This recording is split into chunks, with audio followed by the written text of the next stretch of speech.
And we are live. Good evening from Hamilton, Ontario, Canada. And Sault Ste. Marie, Ontario, is Andy Martens, and myself, Mary Auld-Kovacs. Here on Parental Alienation is Child Abuse blog page and the Andy Martin page. Tonight we have a special guest from Florida, an alienated father of two teenage daughters, 19 and 17, who has recently been alienated from them. He's been going through parent alienation since about 2016. Um, Welcome to both of you. Andy, I I know you are having trouble with your Andy Martin show. Welcome to Amalgamate here on parent alienation Yeah, and child abuse. yeah, we're great to do that, Mary. That's what we're going to do. And Meta will come to their senses, hopefully, but it's not really Meta. It's more the Canadian government than anything Yes, else. right. So we're having problems streaming through different parts of the world, but we will always get out there. We will bring you on to the show and make sure that we could produce your podcast to wherever you are. So here we have the alienated father. Most people think that it's just fathers that get alienated, but here I'm a mom of 19 years alienated, and we have one who is recently been alienated. So they don't there's no gender um bias here anymore, is there, Andy? I mean, they No, there alienate isn't. moms and Yeah. dads.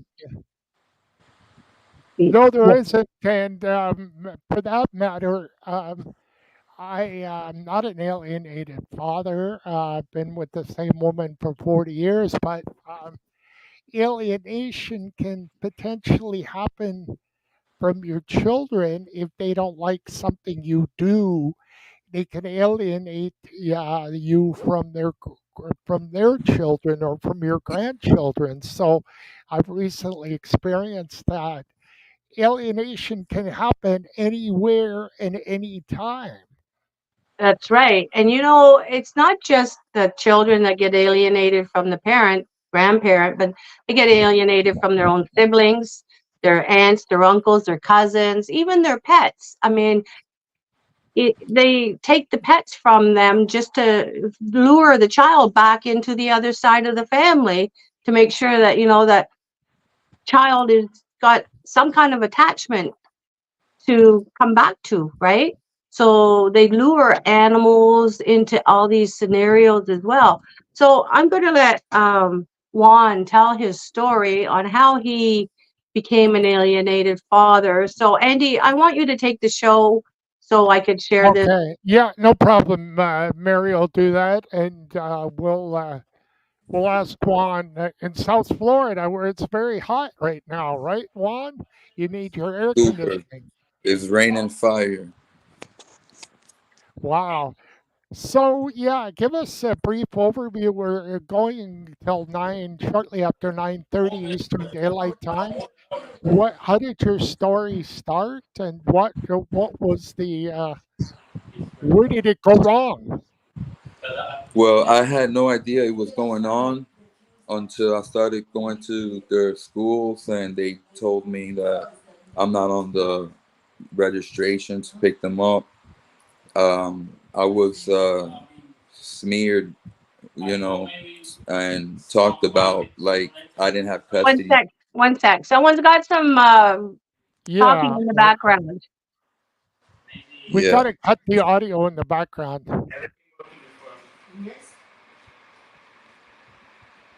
Whatever Okay. that is, yeah, that's got to be eliminated.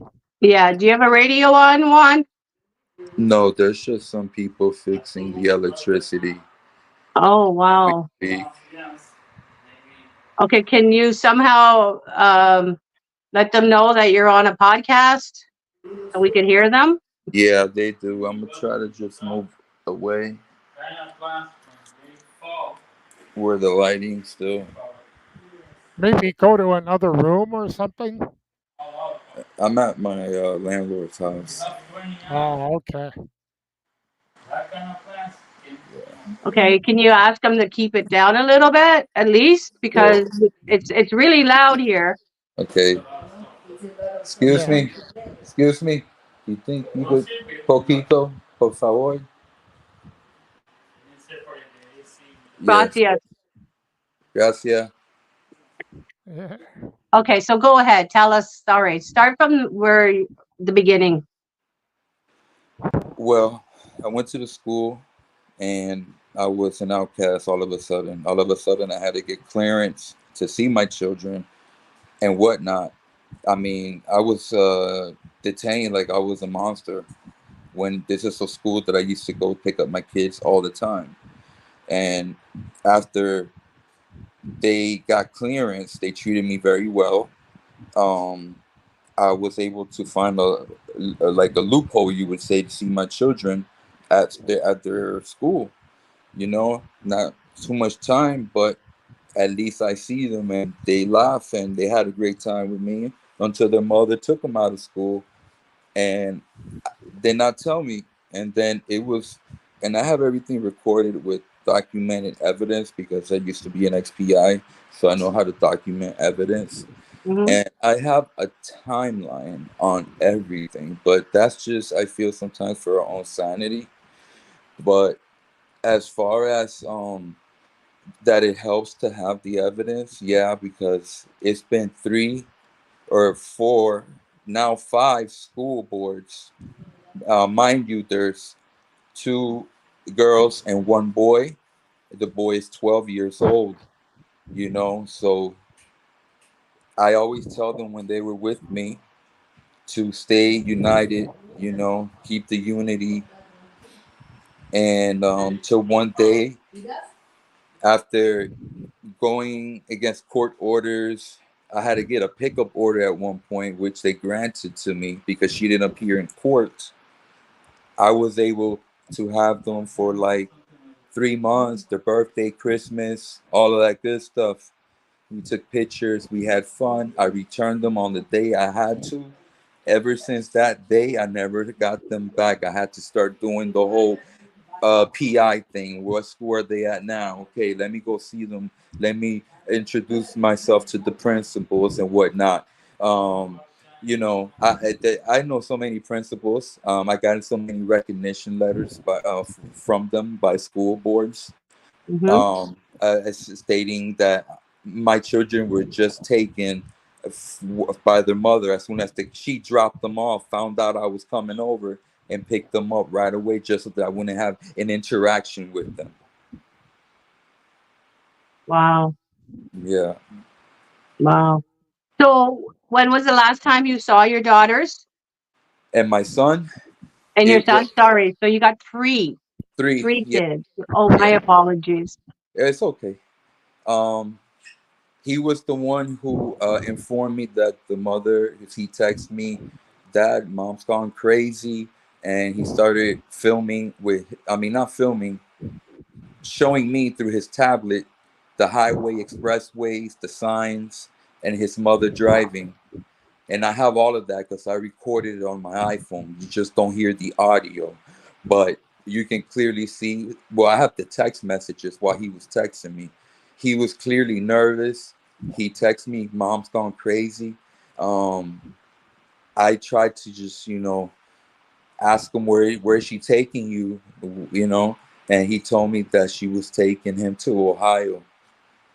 As Ohio. soon Ohio, and ever since then, Bit of a bit of a distance from South Florida to Ohio there, Mon. I know, I know. And she violated court orders because we had 50-50 custody. We were married legally and divorced legally.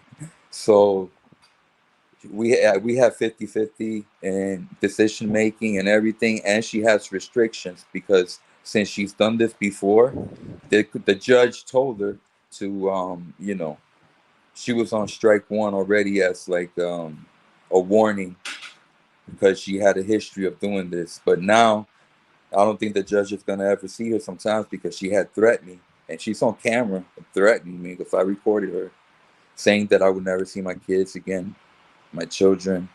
that she will make sure of it.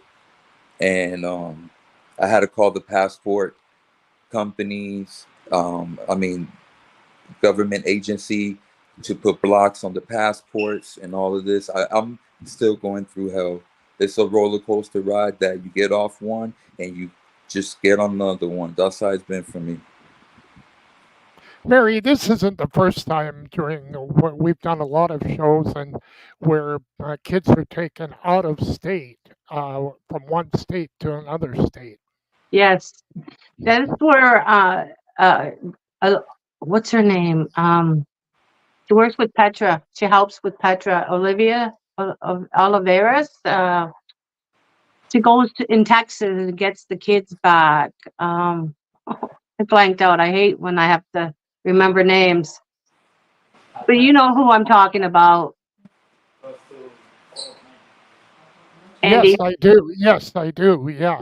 Do you remember her first name? No, I don't. Not we've done so many shows that, but yeah, they have people. The other parent takes them out of state. That's ridiculous. Yeah, But and they now have people that can go and retrieve them, intercept the planes and wherever they're getting onto to bring the children back because a lot of kids are trafficked that way and parents will never see them again.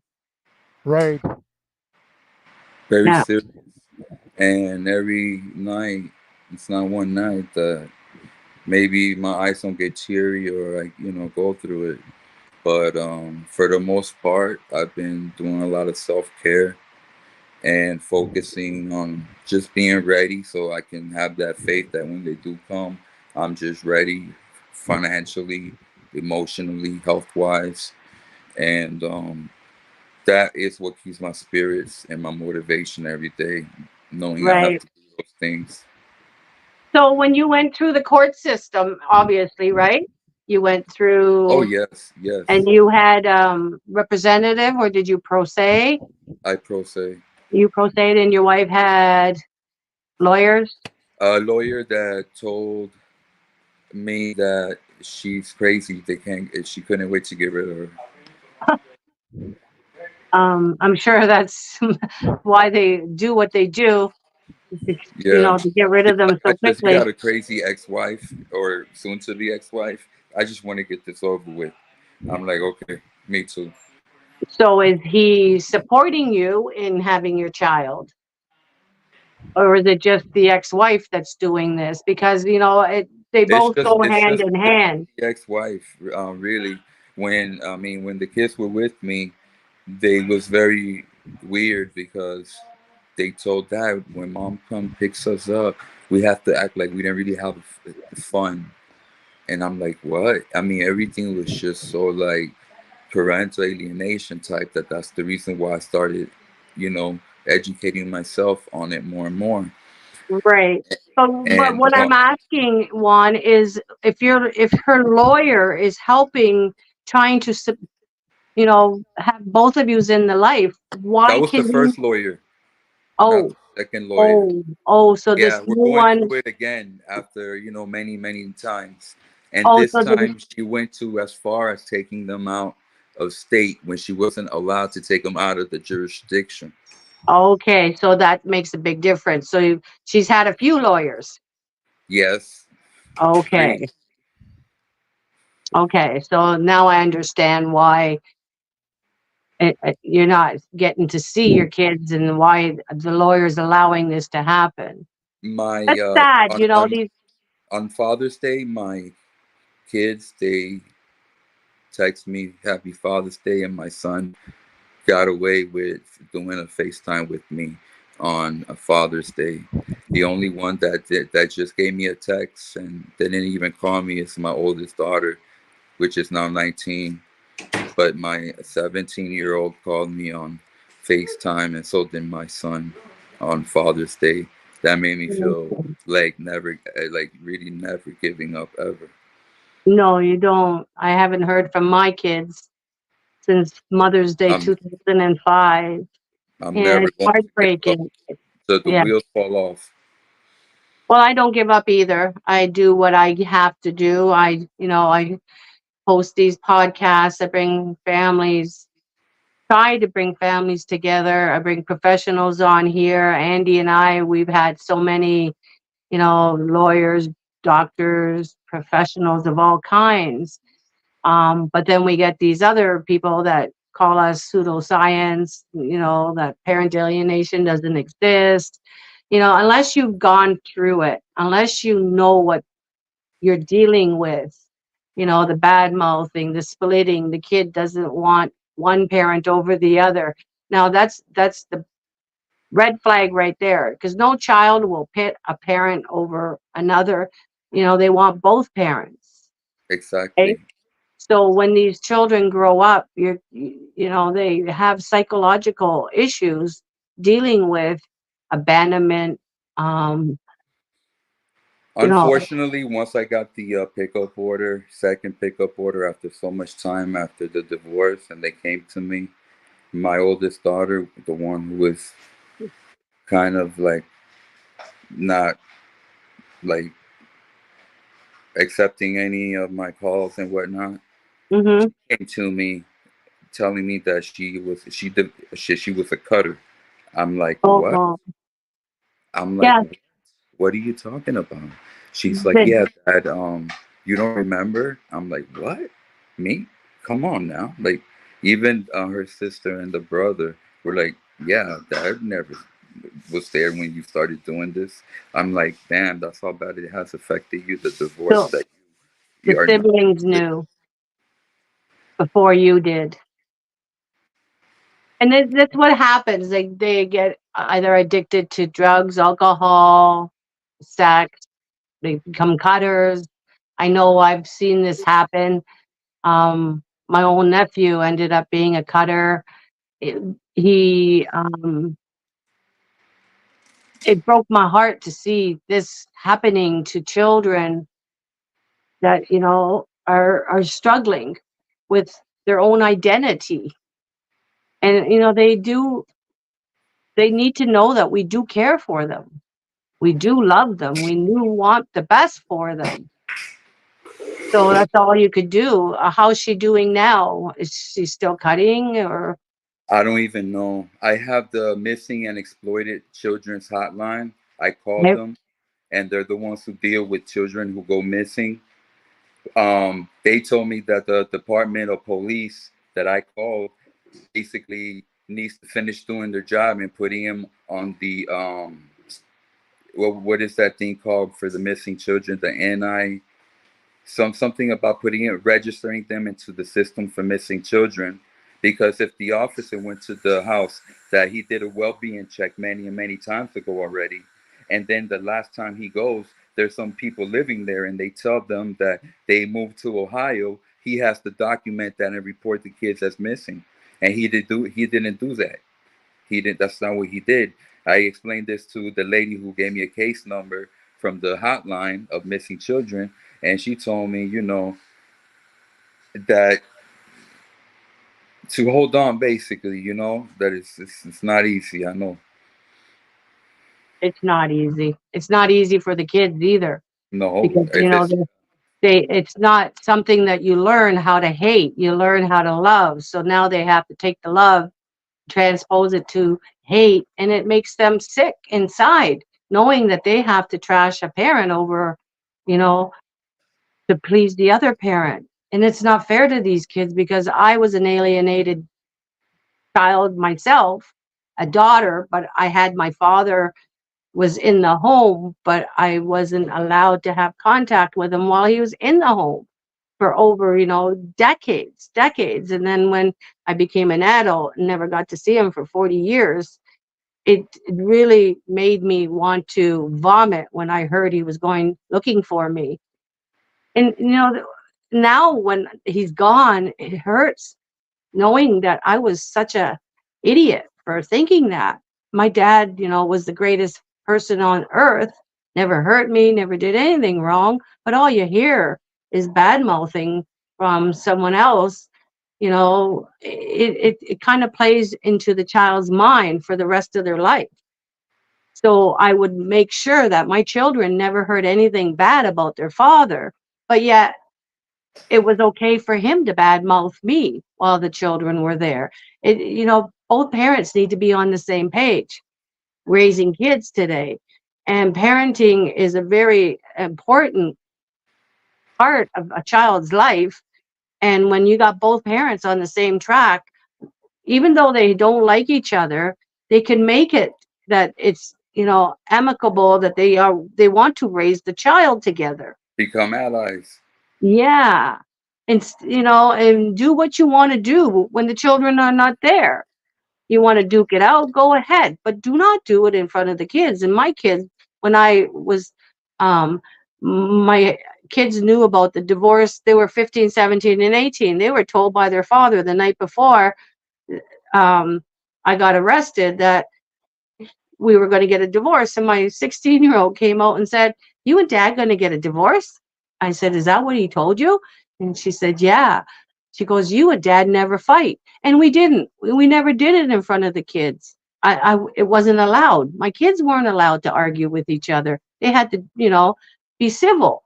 This is how an upbringing should be. But I guess when they don't know how to handle conflict, that could be my problem too. I could have caused that I never gave them the opportunity to see us fight and to see us figure it out. So these kids that are alienated, they don't know how to figure out conflict, especially when they come from something good, right? Yeah, I mean, I raised them ever since they were little teeny. I cut each and every umbilical cord. I've Well, I been made there. I never been lost. I never been an absent father. Ever since I have been, it's not because of me. It's because of the system. Sometimes I get a yeah, little bit more angry at the system than I do at the actual alienator because they're enabling her to continue to yes. do things. You know, And that's exactly what I say, that the court is enabling the abusive parent, the alienating parent. They may not be abusive.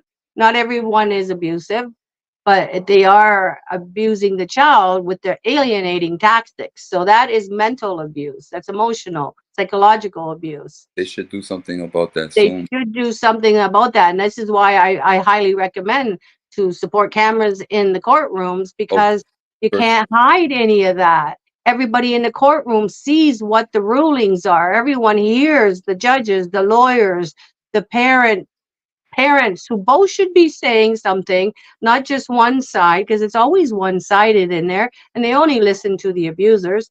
You've got all these affidavits. You got a judge saying, "Oh, they both have the same amount of affidavits." Well, one of them is not an affidavit, one is a fake, one is a lie, right? You can't have two different stories and have both of them real. So these judges need to learn how to read the affidavits, how to read between the lines and stuff as well, if they They, ever read it, because a lot of judges don't. yeah, I believe that they should be trained in some form of psychology before doing family court. Actually, They should be what? Sorry, say that again. train in some basic grounds of psychology before they do family court. Something such so delicate that involves children. How are you not going to have the fundamentals of parental alienation, or like right now my kids are being held hostage? That's what you call gatekeeping. They should know Gatekeeping. these things. You know, they should That's right. definitely know these things. That's right. That's what it's all about. They're hiding the kids from us. They think they're protecting the kids, but they're only protecting themselves. There's no accountability here. They blame the kids. Though the kids don't want to come. You know, why isn't the kid wanting to come see someone that's been there all their Oh, life? my daughter on Father's Day, she told me, "Dad, I want to see you. I want to be back home. I miss my friends. I miss you. I wish I was over there already with you." And those things break my heart. Because it's out of my control at this point. Wow. It's so horrifying. Andy, what do you got to say there? Well, it is, and it takes a real long time to. It happens quickly, but to bring it back, you're talking years and years, if at all. Exactly. Well, it took me 40 years.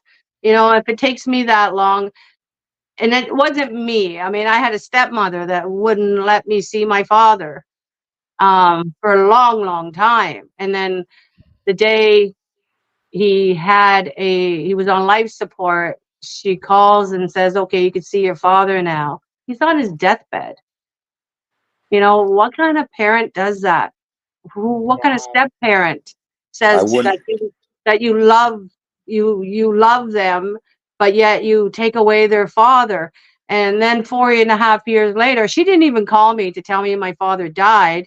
I had a friend of his that was there that day to tell me. He called me to tell me my father passed away. My stepmother didn't call me till 4.5 years later. She just recently called me to say how much she loved me and wanted to know how I was doing.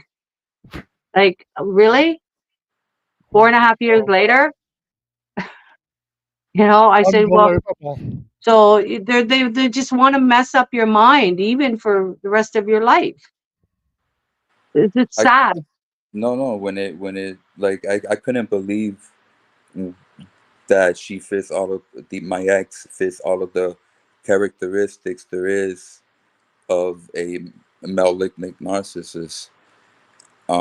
And that scares me. She already got arrested in Ohio for speeding in school zones.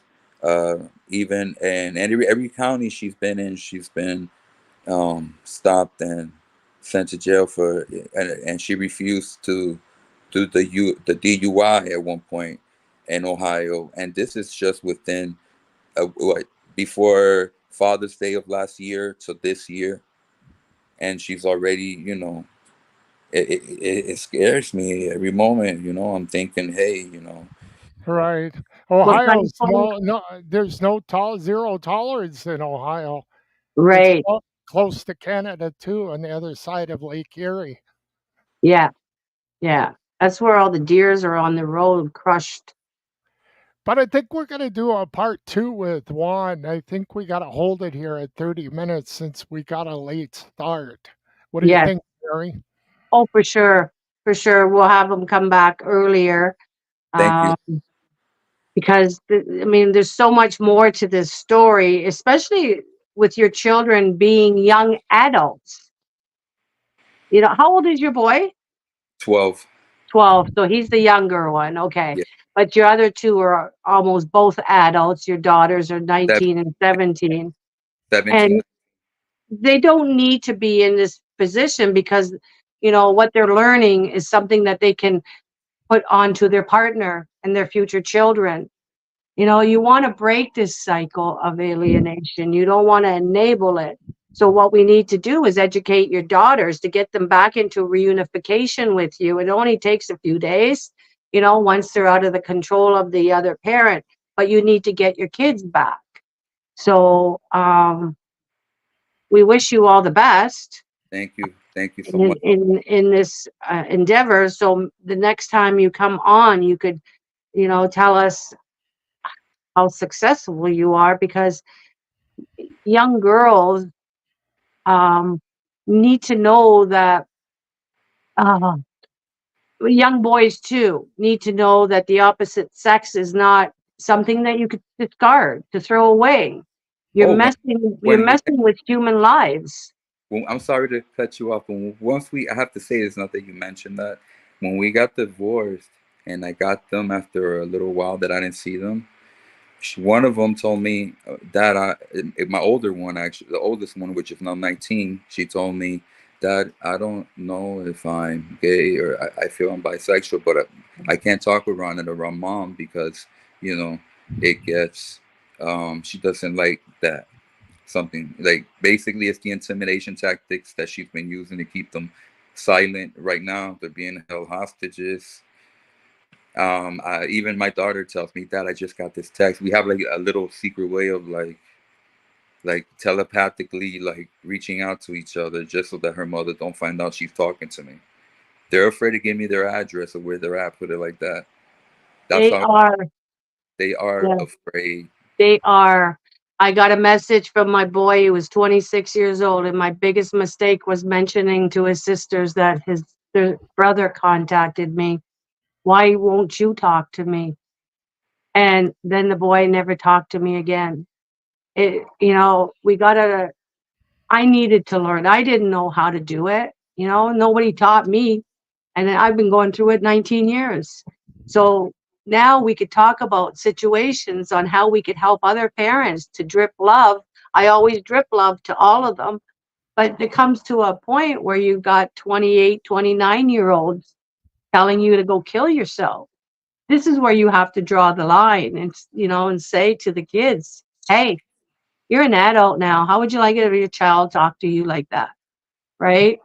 So we need to get these kids away from the court system. They should never be in that situation where they have to be picking and choosing a parent. So your No, last words. that's right. Yeah, which vital last word goes to Juan. Whatever you want to ask them, go ahead. Yeah, go, Juan. In the beginning, it must have been good with your ex. How did this railroad or detour and go down the wrong road? She had an affair with a coworker who worked at IHOP with her, and my Wow. daughter, um, I'm not gonna say which one, told me. That's okay. We don't need to. We Yeah, get the. We get that's not the. We get important. the. Yeah, Yeah, because most and marriages end I up. I gave it I was like I hypothesized really quick. We're thinking, brainstorming. I'm like I thought of an idea. I take care of the kids and you get to hang out with your buddy at work, you know, and it was working out until she saw me too happy, But that's it. and Yeah. that's over. All of it, and then she just made a false police report against me. They took away my weapon.